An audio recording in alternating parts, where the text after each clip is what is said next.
I used to love looking out at the green sky before I was kidnapped. I had it all: a gold throne, a great view, and amazing meals. I never went hungry, and I never had to do a thing. I was worshipped. My throne was a domed gold platform hanging beside a huge window. Every time the purple rings would cross each other in the sky, my worshippers would come to me with their offerings. They would place a tray in front of me, and I would drink every last drop. Afterwards, I would roll around, enjoying a warm shower as they sprayed me and my throne with a silky liquid that left us sparkling clean. On special days, my worshippers would bring in a lucky member of their group who had the honour of touching me. I loved this ritual because the moment that lucky one touched me, they would change colour and jump away, singing with joy as they danced around the room until they collapsed. It was a great life with no worries and no stress. But then I got kidnapped. I will never forget that terrible day. My kidnappers burst into the throne room when I was alone and asleep. They were half the height of my worshippers, but they still scared me.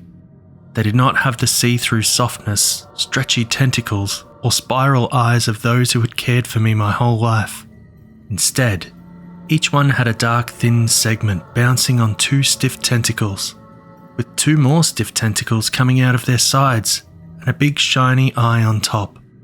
A feeling I had never felt before gripped my insides, making my chest drum faster and faster. The kidnappers ran up to my throne, and I let out a loud sound as they began shaking it.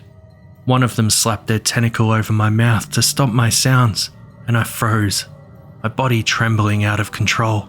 My fast breaths wheezed as the kidnappers kept shaking my throne, and I gasped as it fell. It rolled on the ground, and I bounced around in it, grunting in pain I had never felt before. My kidnappers managed to stop the throne from crashing against the wall, and I gasped again when they lifted it up and began running. I made more scared noises as I bobbed up and down, and one of them jumped in with me and put their tentacle over my mouth again. My chest felt like I was going to burst as I fought to breathe. Out of the corner of my eye, I saw one of my worshippers, and I let out muffled sounds. To my shock, they did not come to help me, and I stared at them in despair as my kidnappers carried me up a ramp into a dark, rumbling room. They dropped my throne and freed my mouth, and my eyes and nose tingled and began to leak, my chest shuddering with wails. I did not know what these beings were, but they had to be very dangerous if my worshippers were too afraid to stop them. Filled with fear that burned my insides, I watched their every move, and my eyes got wider when they removed their big eye. Under it was a round shape that had very fine tentacles, 2 glinting slits, a protrusion, and a horrible hole filled with white bumps. My chest shuddered faster as I watched them shed their skin next, their forms becoming thinner with more angles. I started seeing flashes of light as I gulped for air. Huffing and wheezing, my ears rushed to a fast beat. Some of the kidnappers touched me and spoke strange words, and I let out breathless squeaks before everything went dark. The weeks afterwards were horrible. I was strapped down, probed, prodded, scanned, injected, and had samples taken, all without asking me. They also did not feed me anything. I would make noises and struggle. They did not understand me, and I did not understand them. Not until they moved me to a white room and gave me a teacher. She spent months with me, and I tried my best to learn so I could talk to them. When I learned how to ask for food, I asked for it all the time, but they only fed me 3 times a day. They gave me soup in a cup with a straw and held it up for me as I drank. I never felt more helpless and slighted. My body would make growling sounds as it hurt.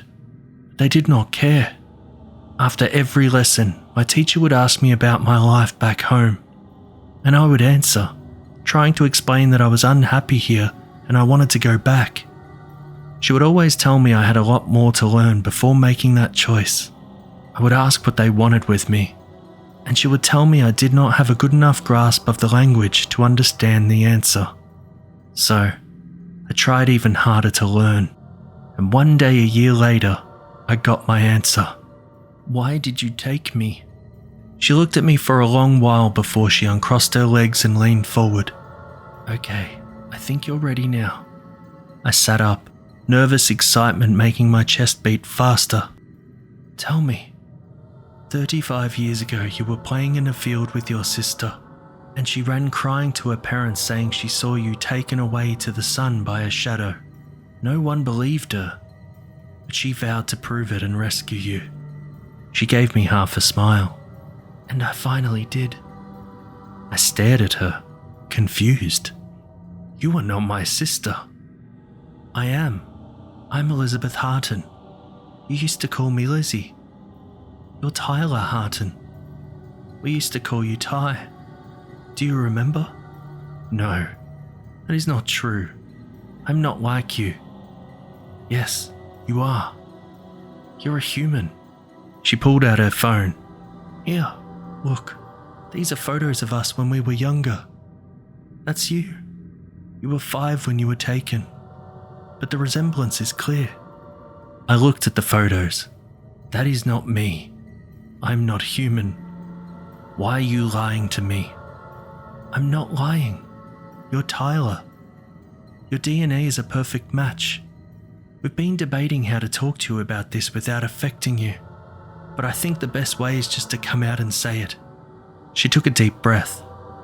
"You were abducted by aliens." "Yes. By you. I want to know why." "I was worshipped back home. They loved me there, Ty. You weren't worshipped." She put the phone away and hastily wiped away a tear. "They mutilated you and used you as a weapon." I frowned. "What?" "They cut off your arms and legs so you couldn't escape. They removed all your teeth, and then they kept you in a cage and fed you until you were so big you couldn't do anything." "No, they did not do that. I've always looked like this. And it was not a cage. It was a throne. You were too young to remember, so of course this mutilated form is all you know. And it was a cage. It kept you in it because you're toxic to them." "What is toxic?" "Deadly. One touch is enough to drive them into fatal hysteria. They usually avoid humans altogether. But this tribe took the risk of using you as a weapon to eliminate threats to the throne. The real throne." I shook my head. "No, that is a lie. They loved me. They went crazy when they touched me because they worshipped me. Ty, I am not Ty." "Yes, you are. I already told you. Your DNA is a perfect match. Science proves it. There is no mistake." I looked down, my thoughts and emotions churning. Was she right? Was I really an abducted and mutilated human instead of a revered and worshipped idol? Did it even matter? I was happy there. I had everything. She scooted her chair closer to my bed. "I spent years researching ways to save you. And when I learned there's a secret division of the government that deals with extraterrestrial life, I applied immediately, and I worked with them tirelessly till we found you." She gave me a soft smile. "We're now trying to get you to a healthy weight, which should feel a lot better for you in this gravity. We also got you a wheelchair that you can control with your mouth. Made you a set of dentures so you can start eating solid food." "Solid food?" I asked in disgust. "Yes. It'll be a slow process since your digestive system isn't used to it. So we'll start with mushy food first. You'll live with me, Mum, and Dad. They can't wait to see you. And I have a dog, Patch. She's a Dalmatian. Remember how we always wished we had one after watching 101 Dalmatians? We wanted to call it Patch." "No." Her smile wavered. "It's okay. You were too young. But everyone is ready to meet you. So whenever you're ready to come home, let me know. Until then, I'll still drop by every day. And here." She placed a tablet on the overbed table. "This is just like the voice-activated one we use for our lessons. And here's the stylus. I got you a bigger one so it's easier to control with your mouth. You can contact me anytime. I met her eyes. I have listened to what you said, and I am making my choice. I want to go back home, to my real home that you took me from. Her smile vanished. How about you take some time to think things over first, she said, her voice breaking as she stood up. I'll be back tomorrow. Good night, Ty.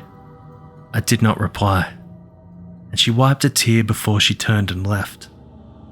I sniffled as I looked at the tablet. I did not want to be here. A prisoner forced to live like them and eat like them. I wanted to go home. Back to where everything was perfect. Thanks for watching this video. If you want to support the channel, we have a link in the description. Don't forget to subscribe, comment, share, like, and press the bell to get notification when new videos are uploaded. You can send your real or fictional stories to the email address in the description.